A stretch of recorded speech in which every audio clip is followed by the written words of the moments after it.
The candlelight flickered, casting trembling shadows across the dining room table, where a single rose lay wilting beside an untouched glass of wine.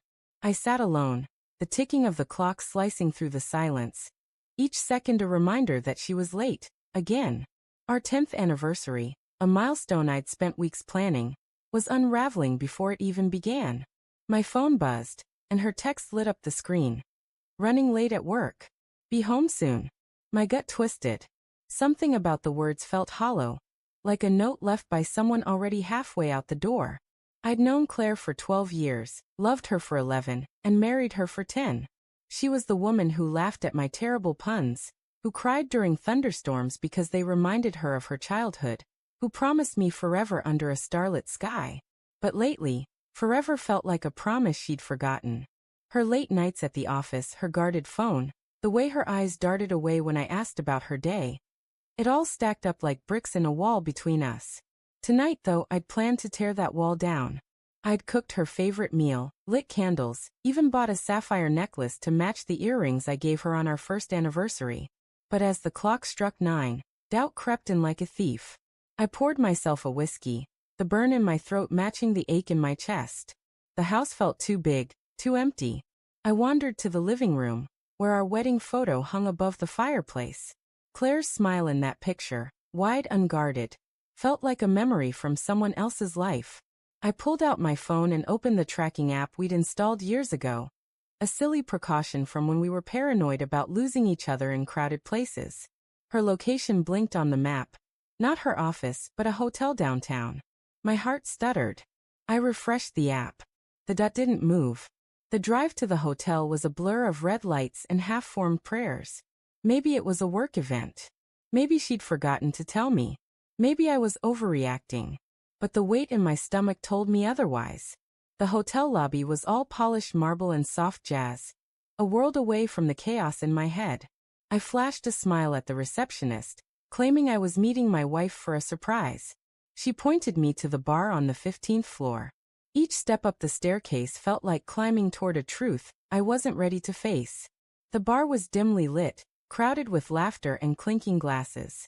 I spotted her instantly, Claire, in the red dress she'd worn on our 5th anniversary, her hair cascading over her shoulders. She was leaning toward a man at a corner table, her hand brushing his as she laughed.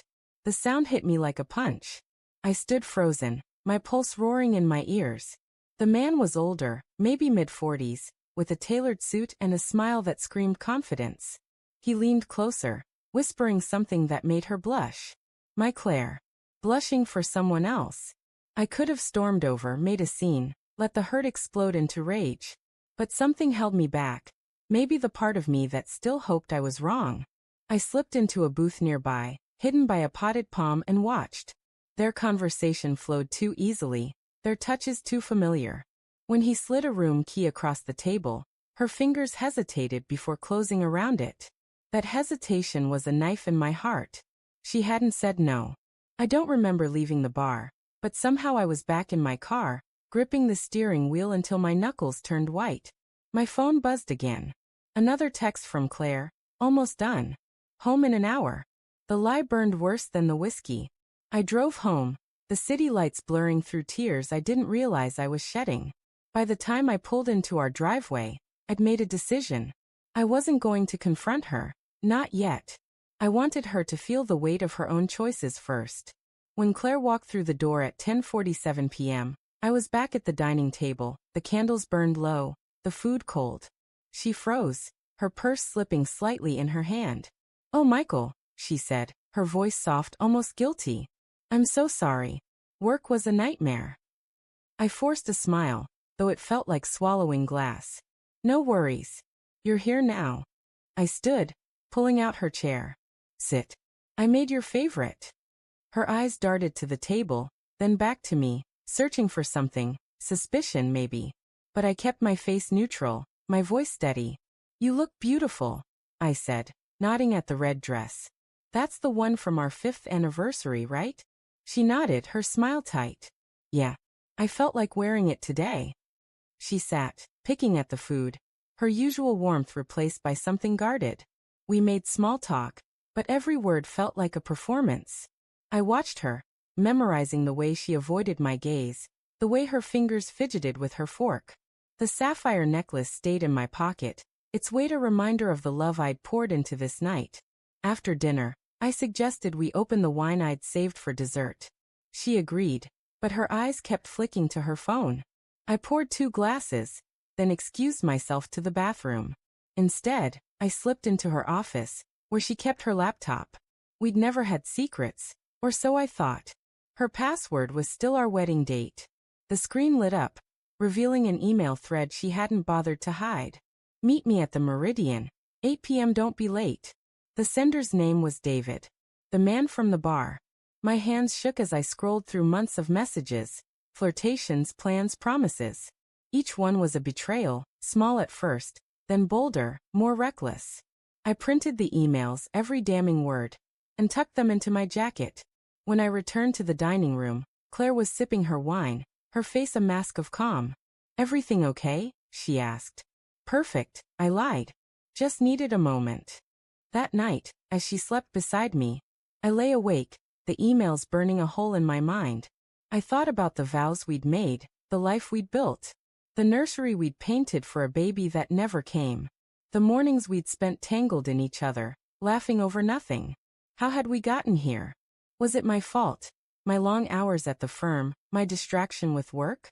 Or was it hers, chasing something I couldn't give her? The questions tore at me, but one truth stood clear. I couldn't let this go. The next morning, I called in sick and drove to a coffee shop to plan. I wasn't going to scream or beg. I wanted her to face the consequences of her choices, to feel the same unraveling I did. I spent the day gathering evidence, not just the emails but screenshots of her texts, the hotel's booking records, even a photo I'd snapped of her with David at the bar. By evening, I had a folder thick with proof, a timeline of her betrayal. When Claire came home, I was in the living room, the folder on the coffee table. She stopped short, her eyes locking onto it. "What's that?" she asked, her voice barely above a whisper. "Sit down," I said, my tone calm but unyielding. She did, her hands clasped tightly in her lap. I opened the folder, spreading the emails across the table like a dealer laying out cards. Her face drained of color as she scanned them. "Michael, don't." I cut her off. "Don't lie to me again. I was there last night, Claire. At the Meridian. I saw you with him." Her breath hitched, and for a moment, I thought she'd cry. But she didn't. She straightened, her jaw tight. "It's not what you think." "Then what is it?" My voice cracked, betraying the hurt I'd tried to bury. "Tell me why you were laughing with him. Why you took his room key. Why you've been lying to me for months." She looked away, her silence louder than any confession. Finally she spoke, her voice small. "David, he's a client. It started as business.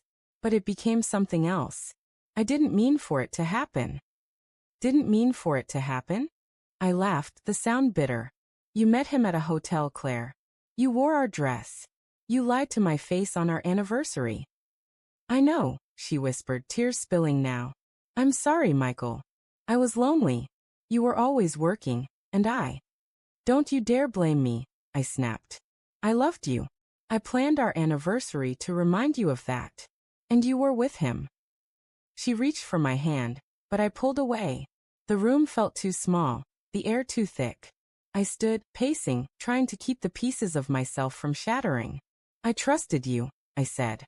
"Every late night, every excuse, I believed you. And you broke us." "What do you want me to do?" she asked, her voice desperate. "I'll end it. I'll do anything." I stopped looking at her. Really looking. The woman I'd loved was still there, but she was a stranger now, her betrayal a shadow I couldn't unsee. I took a deep breath, steadying myself.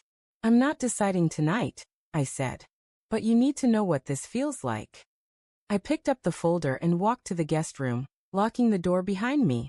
For the next week, I watched her unravel. She tried to talk, to apologize, but I kept my distance, letting her sit with the weight of her lies. I met with a lawyer, not because I wanted a divorce. Not yet, but because I needed to know my options.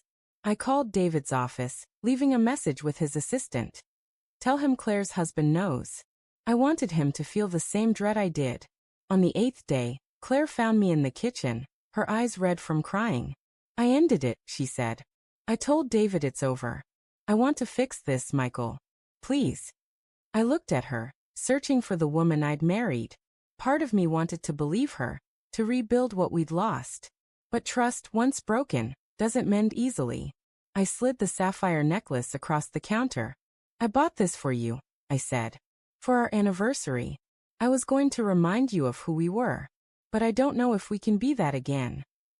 She picked up the necklace, her fingers trembling. I'll do whatever it takes, she said. Therapy, time, anything. I nodded, but my heart was heavy.